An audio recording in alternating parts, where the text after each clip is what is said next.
সাইয়েদনা ইব্রাহিম ওনার ছেলে ইসমাইলরে দেখতে গেলেন।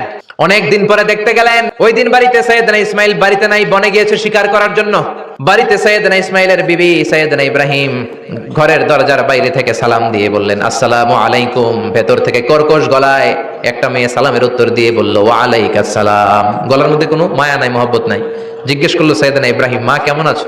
কাইফা হালুকি ইয়া উম্মি। মেয়েটা কয়, বেশি সুবিধার না। তোমাদের খাওয়া দাওয়া কেমন চলে? ভালো না। তোমার জামাই কই? বনে গেছে। এবার মেয়েটা বলতেছে, আমনে কেডা? সাইয়েদনা ইব্রাহিম বলে, আমি কে চিনবা না?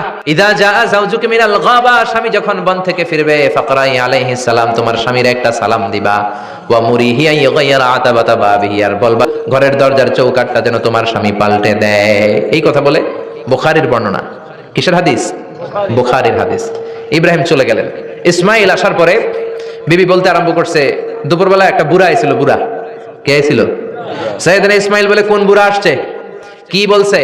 বিবি বলে, আপনারে সালাম বলছে। ওয়ালাইকুমুস সালাম। আর কি বলেছে? আর বলছে ঘরের দরজার চৌকাঠ যেন আপনি পাল্টে ফেলেন। এই কথা বলার পরে সাইয়েদনা ইসমাইল চিৎকার দিয়ে বলে, ও কি করলি তুই?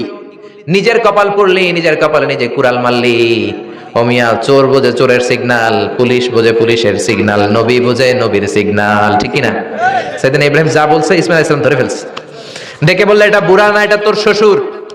এইটা আমার বাবা ইব্রাহিম খলিল। আমার বাবা যা বলেছে, সিগন্যালটা তো গ্রিন সিগন্যাল না, এটা তো রেড সিগন্যাল, এটা তো বিপদ সংকেত। আমার বাবা যা বলেছে এর মানে হলো তোরে যেন আমি তালাক দেই।